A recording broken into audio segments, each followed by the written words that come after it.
Hello friends, ನಾನಿವತ್ತು Muslim ಸ್ಟೈಲಲ್ಲಿ ಚಾಕ್ನ recipe ಆದಂತಹ ಕಲೇಜಾ ಫ್ರೈ ರೆಸಿಪಿಯೊಂದಿಗೆ ಬಂದಿದ್ದೀನಿ. ತುಂಬ ಕ್ವಿಕ್ಕಾಗಿ ಮಾಡ್ಕೊಳ್ಳೋಣ. ಮೊದಲನೇದಾಗಿ ನಾನು ಸಣ್ಣದಾಗಿ ಹೆಚ್ಕೊಂಡಿರುವಂಥ ಈರುಳ್ಳಿಯನ್ನು ಹಾಕಿ ಅದ್ರ ಜೊತೆಗೆ ಸ್ವಲ್ಪ ಕೊತ್ತಂಬರಿ ಸೊಪ್ಪು ಮತ್ತು ಕರಿಬೇವನ್ನು ಹಾಕಿ ಜೊತೆಗೆ ಶುಂಠಿ ಬೆಳ್ಳುಳ್ಳಿ ಪೇಸ್ಟನ್ನು ಹಾಕಿ ನೀಟಾಗಿ ಫ್ರೈ ಮಾಡ್ಕೊಳ್ಳಿ. ಯಾವುದೇ ಕಾರಣಕ್ಕೂ ಈರುಳ್ಳಿ ಕಲರ್ ಚೇಂಜ್ ಆಗಬಾರ್ದು, ಜಸ್ಟ್ ಪಿಂಕ್ ಆದರೆ ಸಾಕು. ಈಗ ಅದ್ರ ಜೊತೆಗೆ ಟೊಮೊಟೊ ಹಣ್ಣನ್ನು ಹಾಕಿ ಲೋ ಫ್ಲೇಮಲ್ಲೇ ನೀಟಾಗಿ ಎಲ್ಲ ಹುರ್ಕೊಳ್ಳಿ. ಆಮೇಲೆ ತೊಳೆದಿಟ್ಟಿರುವಂಥ ಕಲೇಜಾ ಹಾಕಿ ಅದರ ಜೊತೆಗೆ ಅರಿಶಿನ ಪೌಡರು ಅದನ್ನು ಹಾಕಿ ಮಿಕ್ಸ್ ಮಾಡ್ಕೊಳ್ಳಿ. ಲಾಸ್ಟಿಗೆ 1 ಚಮಚದಷ್ಟು ಧನಿಯಾ ಪೌಡರು ಮತ್ತು ರುಚಿಗೆ ತಕ್ಕಷ್ಟು ಖಾರದ ಪೌಡರು, ಖಾರ ಸ್ವಲ್ಪ ಮುಂದಿದ್ರೇ ಚೆನ್ನಾಗಿರುತ್ತೆ.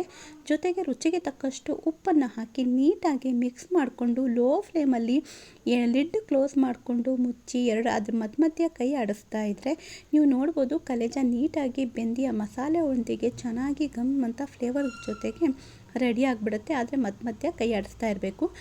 ಕಲೇಜಾ ಬೆಂದಾದಮೇಲೆ ಲಾಸ್ಟಿಗೆ ಗರಂ ಮಸಾಲ ಮತ್ತು ಕೊತ್ತಂಬರಿ ಸೊಪ್ಪನ್ನು ಹಾಕಿ ಮಿಕ್ಸ್ ಮಾಡಿ ಒಂದು 5 ನಿಮಿಷ ದಮ್ ಅಂತ ಕ್ಲೋಸ್ ಮಾಡಿದ್ರೆ ಟೇಸ್ಟಿಯಾಗಿರುವಂಥ ಕಲೇಜಾ ಫ್ರೈ ರೆಡಿ ಆಗುತ್ತೆ.